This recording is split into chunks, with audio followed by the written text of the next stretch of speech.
Hi friends, welcome back to Praganya home. இன்னைக்கு பாத்தீங்கன்னா சிறுதானிய ஐட்டத்தை வச்சு நம்ம ஒரு ரெசிபி தான் செய்ய போறோம். இந்த ரெசிபி பாத்தீங்கன்னா நான் வந்து சாமை உப்புமா தான் செய்ய போறேன். இந்த சாமை எடுத்து வச்சிருக்கிறேன். இது நிறைய பேருக்கு செய்ய தெரியாத இருக்கு. ஆல்மோஸ்ட் பாத்தீங்கன்னா உங்களுக்கு சாமை, குதிரைவாலி, வரகு எல்லாமே வந்து கொஞ்சம் தான் டிஃப்ரெண்டா இருக்கும். இது வந்து பாத்தீங்கன்னா கடைகளில் கேட்டாலே தருவாங்க. இன்னைக்கு வந்து இதை எடுத்து நான் நல்லா வாஷ் பண்ணி வச்சிருக்கேன். இந்த உப்புமா செய்யறதுக்கு பாத்தீங்கன்னா நான் வந்து கொஞ்சம் வந்து டேஸ்ட் நல்லா சூப்பராக இருக்கணுங்கிறதுக்காக இன்றைக்கி நான் வந்து தேங்காய் எண்ணெயில் செய்ய போகிறேன். ஸோ வந்து கடாயில் வந்து தேங்காய் எண்ணெய் ஊற்றியாச்சு. இந்த தேங்காய் எண்ணெய் லைட்டாக ஹீட் ஆன பிறகு பார்த்திங்கன்னா இதில் தாளிக்கிறதுக்குன்னு நான் வந்து கடுகு, உளுத்தம்பருப்பு, கடலைப்பருப்பு, காரத்துக்கு தகுந்தாப்பில் 2 காஞ்ச மிளகாய் எடுத்திருக்கேன். கேஷ்யூ நட்ஸ் வந்து ஆப்ஷன் தான், போட்டால் ரொம்ப நல்லாயிருக்கும். கருவேப்பிலை இன்றைக்கி நான் எடுக்கலை கருவேப்பிலை. ஸோ இது எல்லாத்தையுமே இதில் கருவேப்பிலை போட்டுட்டேன். இது எல்லாத்தையும் போட்டு இதுக்கு தேவையான உப்பையும் சேர்த்து நல்ல வெங்காயமும் கருவேப்பிலை போட்டு நல்லா வதக்கிக்கணுங்க. இது வதக்கின பிறகு பார்த்திங்கன்னா நான் இந்த கப்பால் 1 கப் அளவுக்கு தான் வந்து சாமை எடுத்திருக்கேன். இந்த சாமை 1 கப்புன்னா 3 கப்பு தண்ணி. நீங்கள் வந்து சாமைக்கு மட்டும் இந்த 3 கப்பு தண்ணி கிடையாது. சாமை, திணை, வரகு, குதிரைவாலி இந்த 4ல் நீங்கள் எது எடுத்து சமைச்சாலும் இதே மெத்தடில் செய்யலாங்க.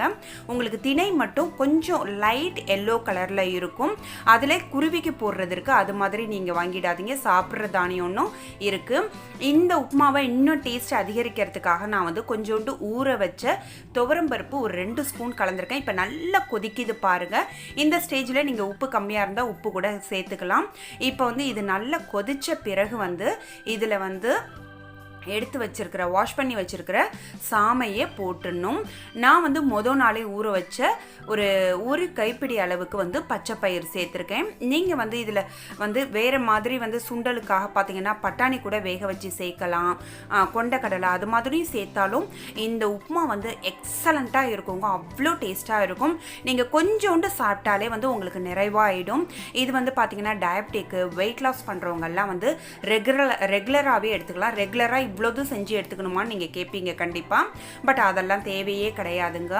இதை வந்து வெறும் ப்ளைனாக வந்து எதுவுமே போடாமல் நம்ம குழம்பு, கூட்டு அது மாதிரிக்கு எல்லாமே ஊற்றி சாப்பிட்றாப்புல வந்து உப்பு போட்டு மட்டும் 1 டம்ளர் வரகு, திணை, சாமை எது எடுத்தாலும் 3 கப்பு வந்து தண்ணி ஊற்றி உப்பு மட்டும் போட்டு வேக வச்சு எடுத்து வச்சு நீங்கள் மற்ற குழம்புகளை ஊற்றிக்கலாம். இப்போ பாருங்கள் சாமை உப்புமா எவ்வளோ பொலன்னு சூப்பராக இருக்குது. லாஸ்ட்டில் வந்து கொஞ்சம் தேங்காய் திருவி ஒரு 2 நிமிஷம் மூடி வச்சு நம்ம இதை தேங்காய் சட்னியோட சர்வ் பண்ணலாம்.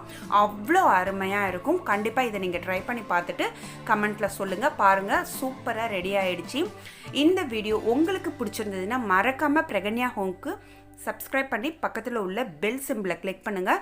அப்போ தான் என்னுடைய ரெகுலர் அப்டேட்ஸ் உங்களுக்கு ரீச் ஆகும். இப்போ பாருங்கள் ஹோட்டலில் வைக்கிற அப்படியே சூப்பராக இருக்குது. கண்டிப்பாக மறக்காமல் செஞ்சு பாருங்கள். இது ரொம்ப ஈஸி. இன்னொரு யூஸ்ஃபுல் வீடியோவில் மீட் பண்ணலாம். தேங்க்ஸ் ஃபார் வாட்சிங் ஃப்ரெண்ட்ஸ். பாய்.